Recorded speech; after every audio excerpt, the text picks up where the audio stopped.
I can see my cheeks are getting rounder, and I'm not happy with that. I'm not satisfied. But because I'm not quite looking like somebody that is about to die from a heart attack, I'm apparently okay to keep doing fitness content.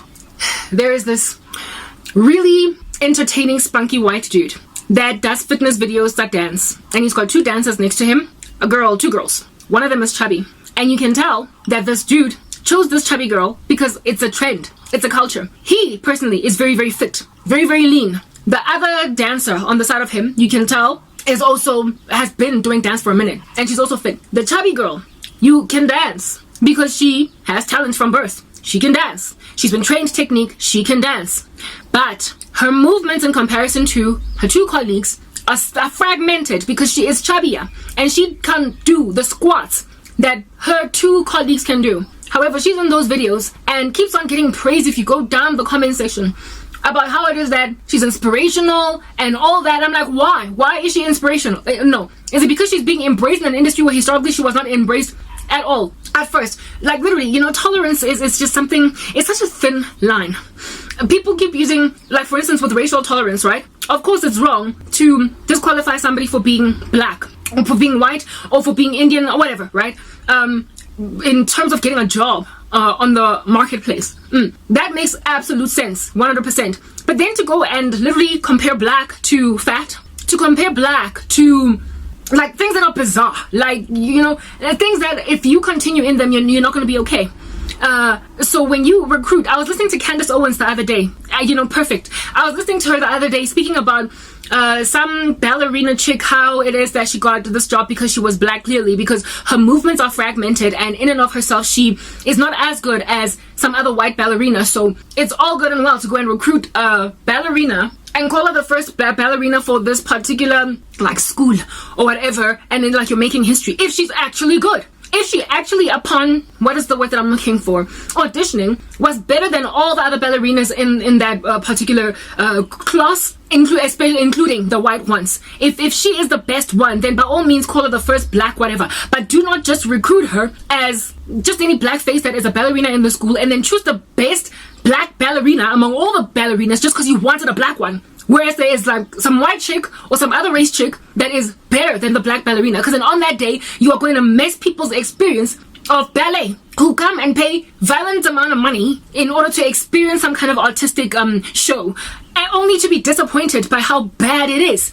However, because it is the first ever black ballerina, the number of people who are going to complain against it because, don't nobody want to go and speak smack about the diversification of the ballet industry, they keep quiet while literally dwindling the quality of ballet on the earth just because they want to go and put a black ballerina there. It is not that black people can't do ballet. It's that if you're not a good ballerina, you don't get to be the queen or the pristine or the main one, and you're like the black swan or something. You literally do not get to just sit in a position that you have not earned. So people are being put on the forefront of things that they have not earned purely because we're diversifying, and so fat is the new black, and so too is a good ballet the new like bad ballet ballerina. Like so too is that you like quality in this world is dwindling, and as a result of quality dwindling, those among us that would like still to live in a world that actually is not mediocre anymore and where there is excellence, it is true excellence. Even the Bible says whatever is pure, whatever is good, whatever is lovely, if there be any excellence, think on these things. If at all you still want to consume excellent stuff, and there is none anymore left out there, in the spirit of accommodating diversification or tolerance, on that day you are eroding away at the glory that God put in society. If a person is excellent, if a person is good, if a person is gifted, if a person is talented, and they don't get acknowledged because they were born a white male, they don't get acknowledged because they were born a white female, or they don't get acknowledged because they were born a man at all versus a female, if they don't get acknowledged because they were born, I don't know, what might be the historically acceptable standard that now today is everybody's bane of existence. You don't get to just write them off, because on that day you are committing the grand travesty and abomination written off in the parable of the talents. You know how the parable of the talents therein, God says, if you grab your talent and you put it in the ground, I'm going to account you a place with the unbelievers. We're going to bind you hand and foot and throw you into the outer fern, into the outer darkness, where there is weeping and gnashing of teeth, because you are a slothful and a lazy servant that dared bury your talent in the ground. So now when people want to use their talents, and they are being sidelined because they were born unfortunately so white, or unfortunately so male, or unfortunately so whatever might be the standards that this world historically embraced as more acceptable. If you're going to write them off, you're literally taking a chunk of people that God created in his own image. A whole chunk of people that God created in his own image and said, go out there, be fruitful, multiply. Fruitfulness of which involves things like work. Take your dance talent and use it for the glorification of my name, that people might see in the glory of your skill as a dancer, my face. Do you understand what I'm saying? Which is why I cannot for the life of me stand the term cultural appropriation.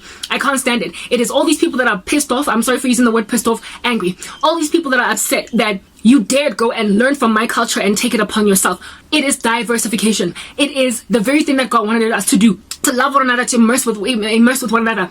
And it is thanks to what you call cultural appropriation that we have got all these excellent Asian dancers that are better now than even black dancers, when dance historically, especially hip-hop dance, historically used to be mostly black people's. And now we've got these white kids, these Indian kids, these Asian kids that are doing so well, so much better even than some black people in dance. And people who promulgate the stupidity of that term cultural appropriation would be upset at, for instance, hip-hop dancing being done by an Asian dude from South Korea or something.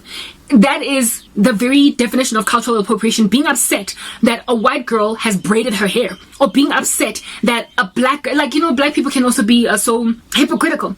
Because you're the ones with all the blonde wigs all over the show. Go look at Beyonce, and then you get upset when Brandy or Mandy or Becky, because that's the name that they like to use for white girls, when Becky goes and gets braided hair.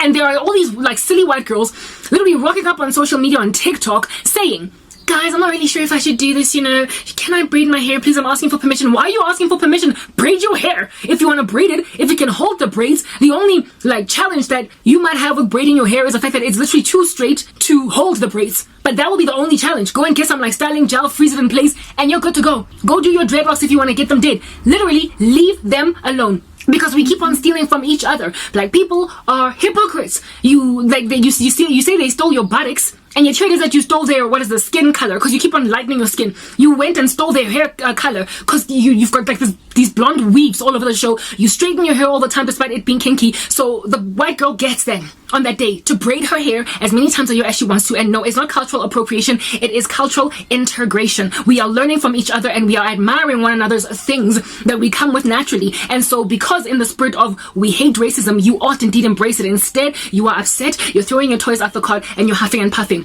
What that in turn then is doing to the talent and the glory of God on the earth.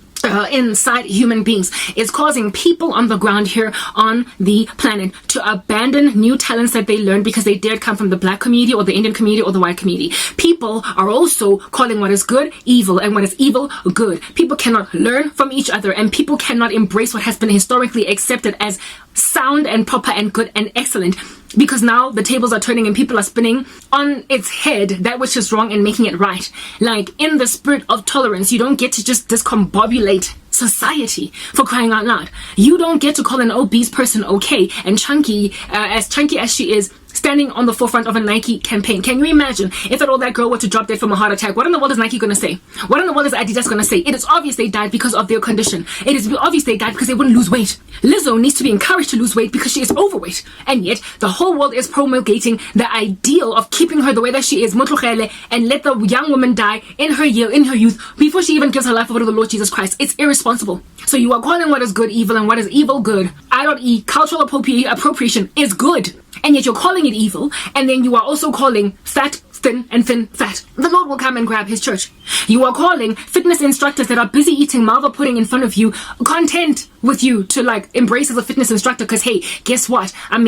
We get to do what we want in this world and just embrace one another. Just leave people to destroy themselves, implode, literally chaos theory, entropy, reach the end of themselves, and when the world then has been brought to a blistering halt, you're going to be like, oh snap, I shouldn't have said fat people are okay to stay fat. I'm not fat shaming. Fat people need to lose weight if they're going to live long, prosperous lives. Smokers need to stop smoking. If you can tell a smoker to stop smoking, why in the world are you not telling an overweight person to lose weight? Doctors can't even do their jobs properly because the world has gone crazy. Next part.